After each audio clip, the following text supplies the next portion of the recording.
Hey guys, welcome back. Boltspider here, and today I'm going to be bringing you a video today about the lovely Bahalutiya Sky Piercer of Light.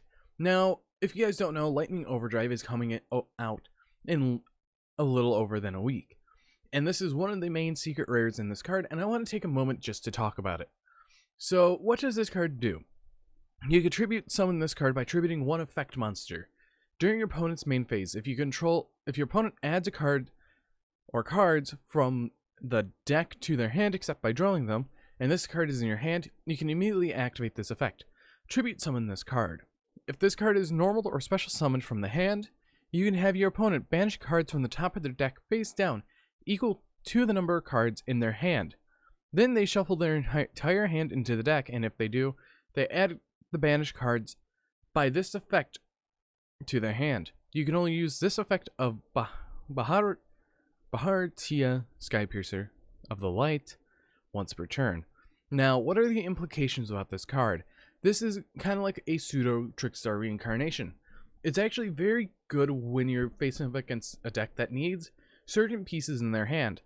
So, if you are playing this and you're going up against Dragonlink, they summon out their Striker Dragon, then they add their White Dragon or Black Dragon, depending on which they send to the graveyard to summon it, and they get their Boot Sector after that.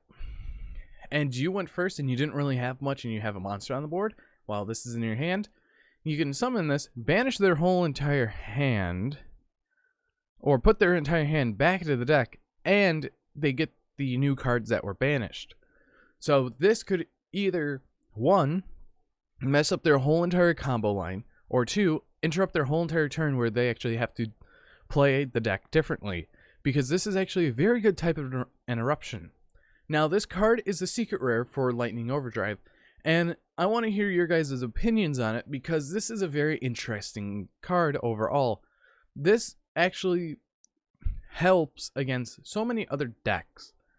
Like, you have Dragonlink, Tri-Brigade. You can even put it against any invoked variant. And what would you do? You'd blind first, because you want to see this card as soon as possible. And it being a level 7 light dragon, it is somewhat easier to get to if you can. And if you have ways to dig into your deck just to get it, go ahead and use it.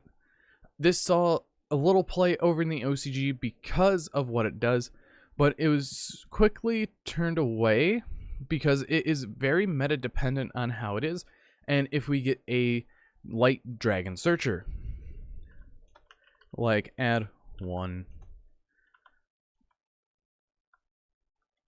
light dragon. One of the decks that could really use it a lot is Lightsworn, because Minerva can search it right out. And this does boost the rogue option for Lightsworn just up by a little, because it messes with your opponent's hand. Sure, you can Ash Blossom it.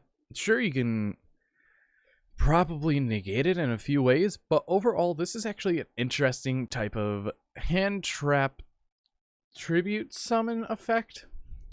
Now, does it really deserve the treatment that it got being a secret rare? Yes and no. I see this as being the next wave of hand trap type cards, because there is going to be a theme of level 7 dragons, which we've already had with the dragon rulers, so anything is really possible.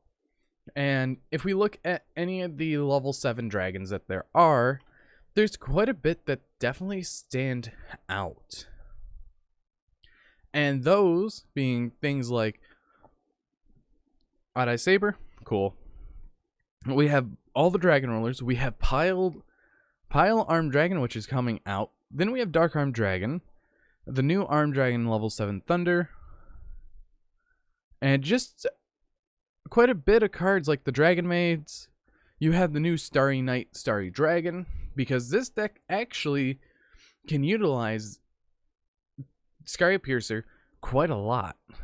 And just going through the cards, there's not really much that we can use it with. Sure, you have Arc Brave, but that special summon is from the graveyard.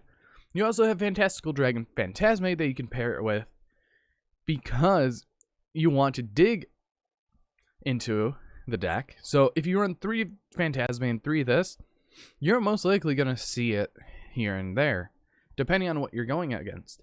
Then we also have Midoriya, Heavenly Zephyr, which is another level 7 dragon that is theoretically hand trapped. So we already have 3 dragons that are kind of hand traps on the line.